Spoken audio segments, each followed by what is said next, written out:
Hi, Kirk Whalum. It is. Good morning. This is Monica Anderson with Soul City. How are you today? Oh, I'm doing well.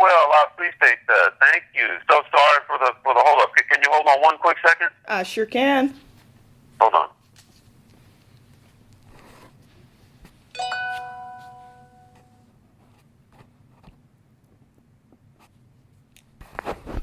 Well, we got him on the line. Perseverance pays. And we got about a 15-20 minute window to All interview. right. I am back. Hey, your voice is quite recognizable. One, I'm a big fan. I've seen you perform a lot, but also Marie Holiday. I'm a dentist in addition to being a writer, and Marie Holiday in Fort Worth is a dear friend of mine, and we've met a few times through her. She is a dear friend of ours as well, and I didn't realize you were a dentist. That's wonderful. It's nice to speak with somebody that's multi-talented. Well, you would know, and coming from you, that is indeed a compliment. But I'm kind of one of those passion profession people, and but enough about me. I know you've got something at 10:30. We're looking forward to your Right. upcoming performance at One World Theater, the annual Gospel According to Jazz Christmas, and the story is about Nada and Hart. And One World Theater, we're trying to encourage more people to go and support their theater from the African American community in particular, but also about you and your relationship with them, and you're so well known and such a big draw. So my first question is, they've kind of painted the jazz landscape in Austin for me. I've only been here 5 years since I moved here from Arlington, but I'd like to know a bit about your relationship with them and what you like about performing at One World.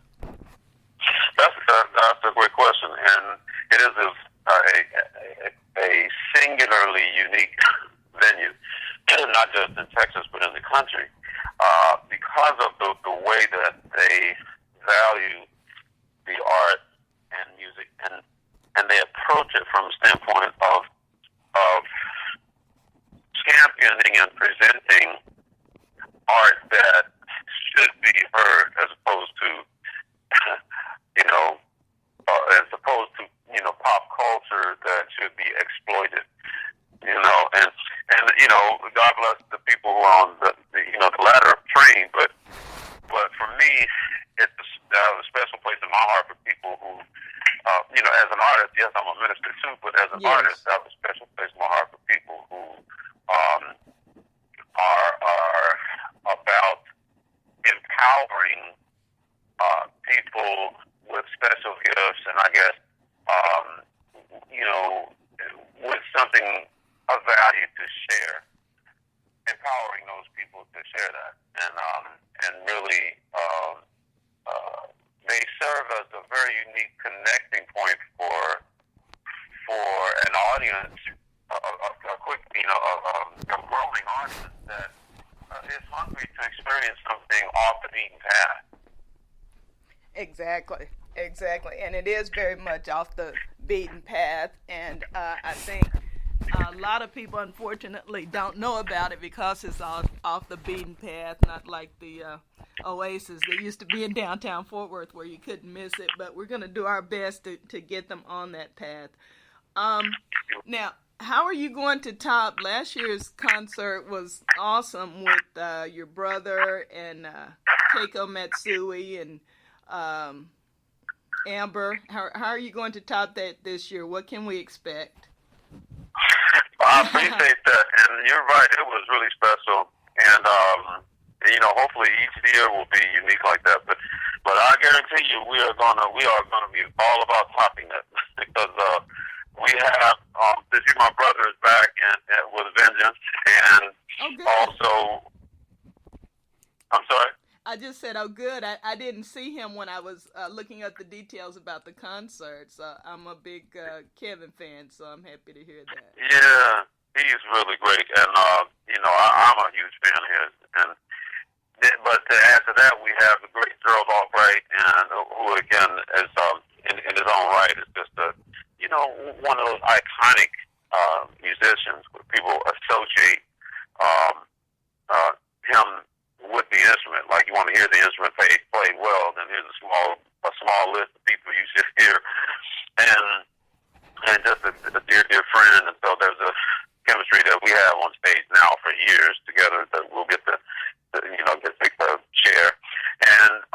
great Layla Hathaway. I mean, I don't need to say anything.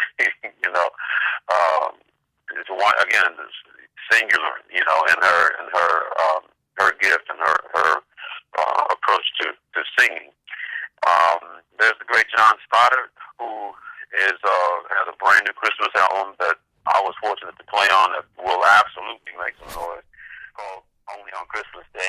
And and a really, really incredible band. That's something that I was adamant about, really having a band that gets involved in this who, that I've been touring with all along. That was something that when I would go out and play the Dave Paz Christmas show or Peter White Christmas show, we all had fun, but I was like, man, if I had my guys here, I really think we could kind of take this up a notch.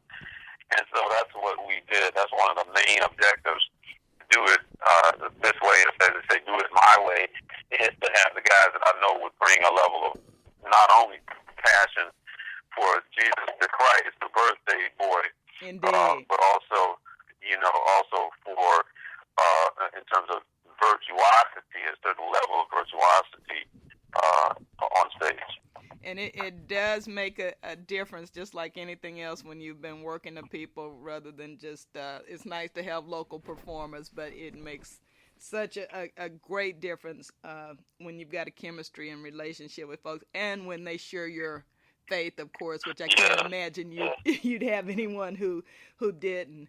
I hear you were playing Austin even back in the day before you were world renowned, and that you played at Homer Hill's Club on 6th Street. That was before I moved here. But do you have any memory of those times when you were starting out in your career that you'd like to share?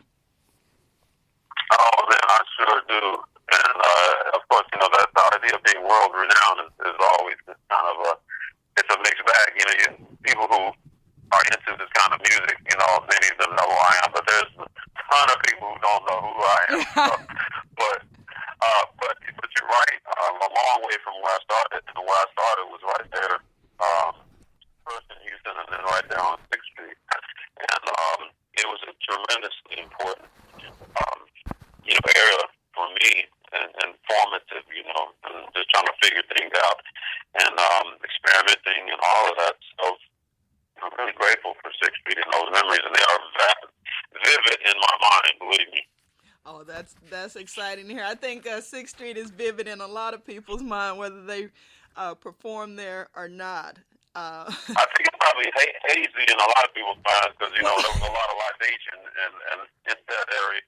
Exactly. Good point. And but a lot of good music as well, the Elephant Room and all that on Congress. But final question. I didn't want to keep you long. I promised Mr. Cole that I wouldn't keep you long. I know you have something at 10:30, but just for this time of year can be challenging for people, as you know, and I think music is soothing and healing, but it can just be challenging. And then there are a lot of things in the world like Mandela passing, which I think has profoundly affected all of us. I'd like to know, I know you've been dropped from some record labels. I'm sure had some great challenges like anyone who's just lived life.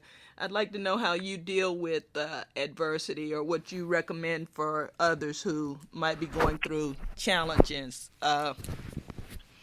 in their lives at this time. Yeah, that's an excellent question, and I'll say you're right that you started by talking about the fact that when the season comes up, this the most joyous and sometimes the most painful or difficult all at the same time, and as a Christian and as a minister, I'm very mindful of the fact that I have a responsibility to share my faith in such a way that is more balm than than I guess barbed wire. Wow. I think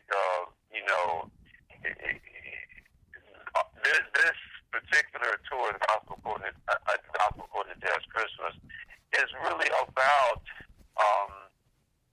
kind of living out that tension between you know, inviting people to an experience wherein they can come and let their hair down and hopefully get a little healing from, you know, those to whom this applies, for those wounds that perhaps resurface during this time of the year. Even if momentary, you know, a little respite, you know, and a little soothing balm. But at the same time, to stand out as a tour up against, you know, other Christmas tours that say that we unabashedly celebrate the birth of Christ in mainstream culture. Again, there's a way to do that where people who are not Christians and who may even not be interested can experience it and appreciate it and even be, you know, dare I say, be impacted and touched by it in a way that is redemptive and that is, you know, that is marketable in a sense. You know, that people say, wow, that's really something. That's something that maybe I have some other friends who would enjoy that and who perhaps need that kind of thing. You know, again, it's not evangelical in that sense. You know, we're not proselytizing people, but what we are doing is unabashedly presenting the Christ of Christmas in a musical artistic context for people to experience and say, you know what, the gift of Christmas applies to you too, whoever you are, wherever you are from, your faith tradition or not. That Christmas is a spiritual holiday, and that we don't want to shy away from that just because we're out here in mainstream culture. Oh, wow. Those are very great and very wise words, and I just really appreciate your time. I look forward to seeing and hearing you when you're here. Absolutely. Thank you so much, and I'm sorry it took me so long to get the phone. Not a problem. Thank you. Safe travels. All right. Bye-bye. Bye.